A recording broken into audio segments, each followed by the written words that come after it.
Yes, Scott, such a delight to finally get to chat to you. Well, to all of Same. you, but yes, we've been crossing paths online for a long time, haven't we? Yes. So nice to meet. Well, great to meet you all, and congratulations on this brilliant film. Thoroughly riveted throughout, suitably terrified Thank at you. times. Yeah, well, Scott, starting with you, I mean, to be honest, when I initially heard about this movie, I thought, well, isn't conversion therapy just horrifying enough without, it being given the horror movie treatment? But of course, when I came to the film, I realized, it's such an empowering and quite a celebratory horror, which is amazing in and of itself. But tell me a little bit about, your involvement on set in the film.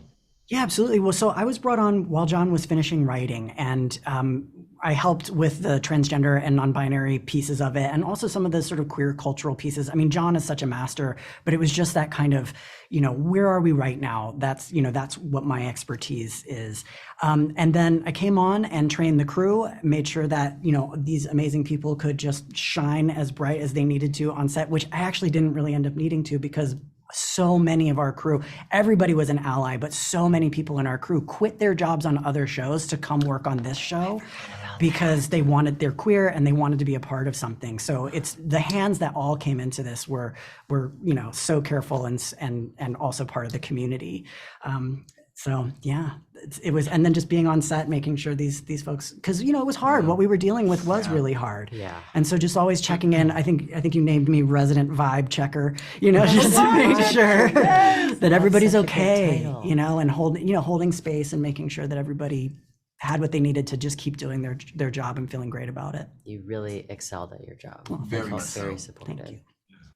And there are so many fans of horror in our community, but I feel like so often we've only been given like some queer subtext or maybe been the victims in horror movies. So I just wondered for you, Austin and Thea, what it was what it'd like to be part of this film that centers and celebrates LGBTQ plus folks.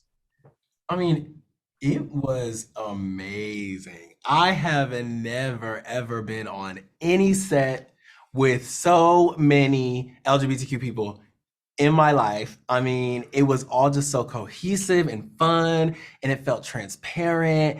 And we were like all kind of triggered in different ways, so we could all just come together and like talk about it. We were all staying in the same hotel, and it was just kind of, it felt like camp. It definitely was giving Did camp. feel like camp. Yeah. Yeah. And it was just like a great time, and to work with legends.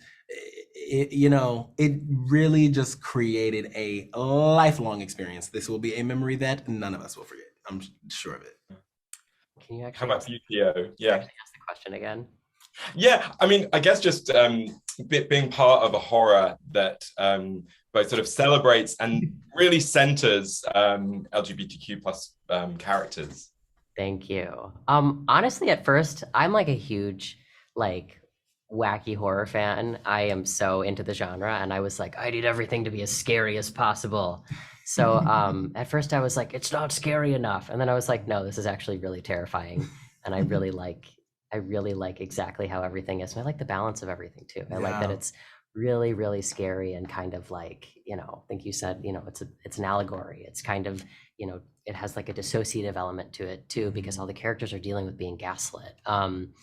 And then it's also empowering, at the same time. And Yeah. I like the stew, Mhm. the gumbo that is this movie. Gumbo. It's a good mix, I Yeah. think.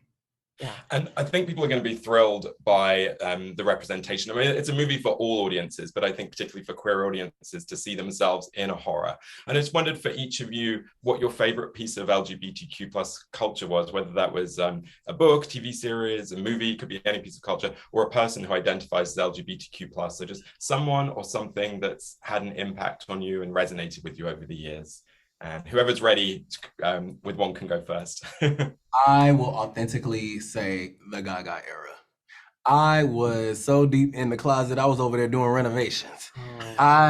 Yes, and just the Gaga era of just Gaga. The entire thing, the playing with the religion, playing with, the paparazzi. Nobody will forget the paparazzi performance where she was hanging on the thing. Oh, I was God. just living, and I feel like that just definitely It just, you'll say that you're straight, but oh yeah, like I love Gaga. Look at love Gaga. Oh please, that means straight people can love Gaga too. Yeah, listen, but that was definitely an awakening for me. One of the great cultural moments. Oh my God.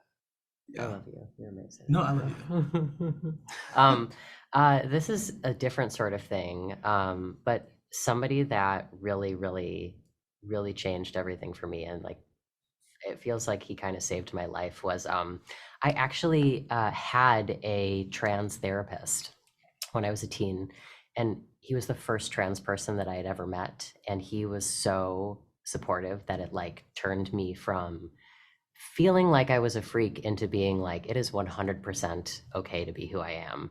And I think that just makes me think that it's like, we really need people who are supportive in our lives, whether it's a professional or whether it's a friend or whether it's a family member, because like that really makes all of the difference.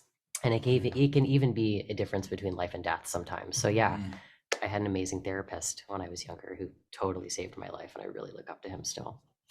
Yeah. Shout out therapy. Yeah. Shout out, Shout out therapy. Shout out good affirming therapy, the good kind of therapy. Yeah. James, it's really hard for me to pick any one thing. But so what I would say is, I think about all the people who came before us, right? It's always hard and dangerous when we say we're the first, we're the only, or anything like that, because queer and trans people throughout history have always been there. We're in every culture across all time, and we're like, like when you realize that the stars are shining even in the daytime, right? Like that's what I always come back to, is there are people who have been here before me, who have created the path, who have made this space for this movie and these bright stars to shine. So that's who I always hold in my heart. I'm emotional now. And with this film, I think you're creating space in its own way for more things to come. So it's all very exciting. Well, Scott, Theo, and Austin, thanks very much, and congratulations again on the movie. Thanks, James. So much.